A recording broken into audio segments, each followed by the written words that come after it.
Slow Decay is a Torchwood novel that would work very well as a TV script.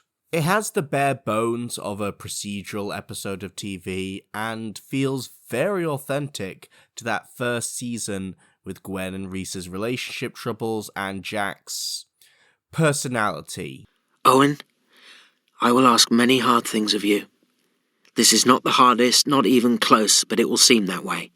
I won't ask you if you can do that for me, because you will do it for me. Do you understand? You will do it. Very much a cold, detached, commanding officer, with flourishes of the character from Series 1 of Doctor Who. But if any of that sounds like it might put you off, let me just say that this book pulls off all of this better than most of the stories around that point. A new clinic is starting weight loss treatment that seems to work all too well. The book focuses probably on the two strongest characters in Torchwood.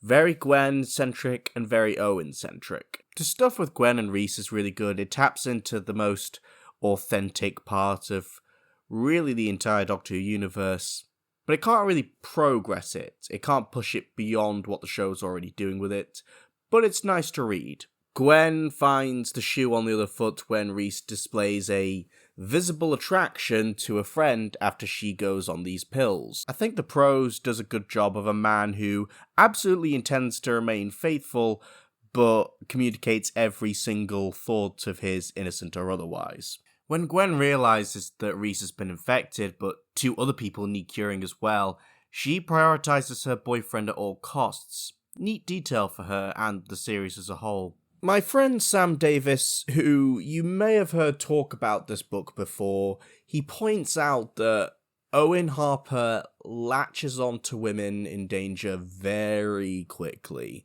The desire for self-worth that he gets from saving lives, it becomes a fixation that takes him on multiple trips to the grave.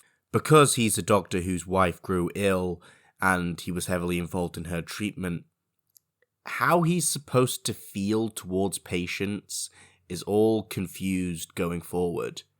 Concerns for people under his care and concerns for feelings for a partner, it's all become too intertwined, become tangled up in unhealthy ways a long time ago. The character he gets invested in, Marianne, someone who has also taken these weight loss pills and has since gone feral, Torchwood have thrown her in the dungeon and decide to run tests on her. Owen is the only one who comes to see her, but he lies, telling her that she has some made-up virus.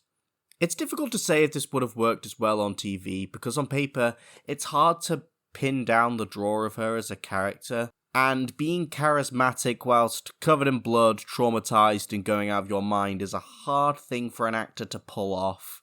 But the audiobook is narrated by Bernd Gorman, and he does a great job all around, but especially in these scenes. He's got great romantic chemistry with himself.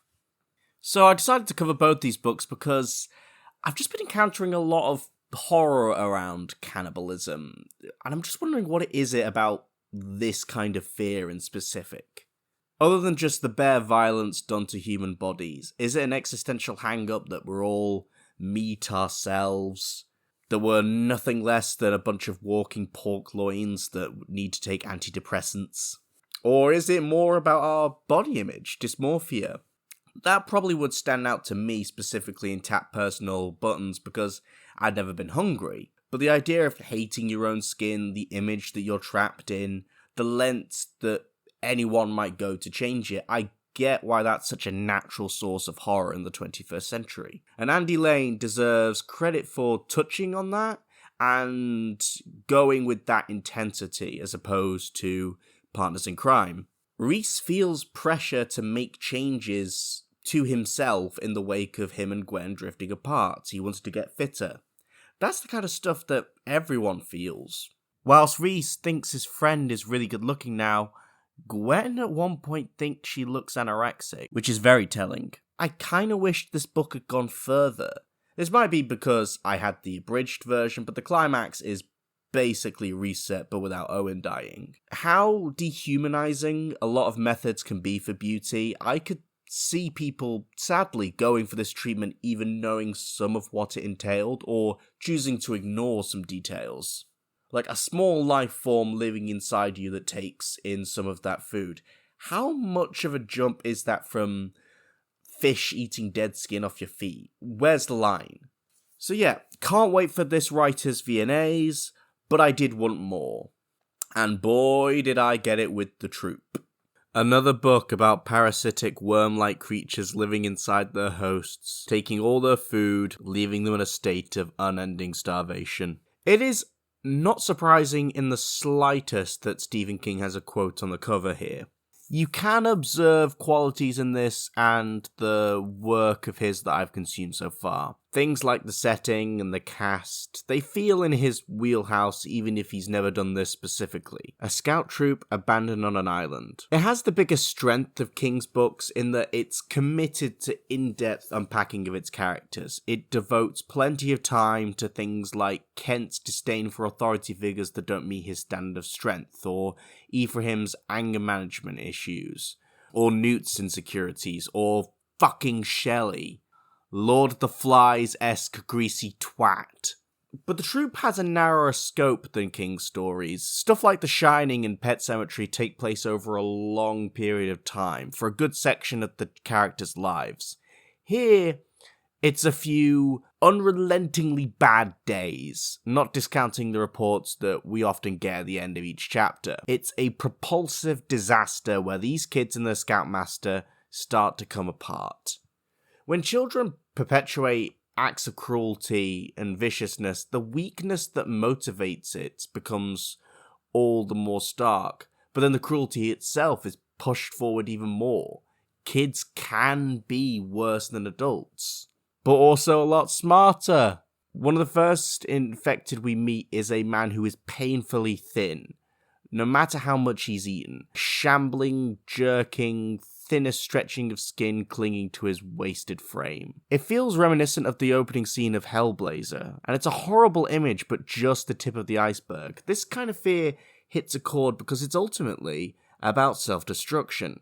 Violence done to a body is one thing, but when someone is doing it to their own form, something inside you just withdraws. You flinch because it goes against deep, innate programming.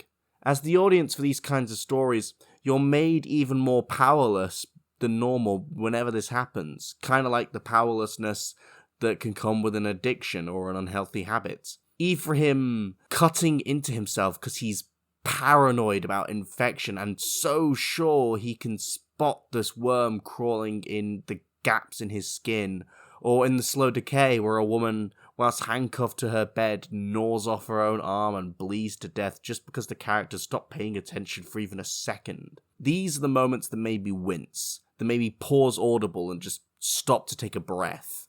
The Troop, in particular, is very antithetical to the idea of straightforward heroism or survivalist fantasy.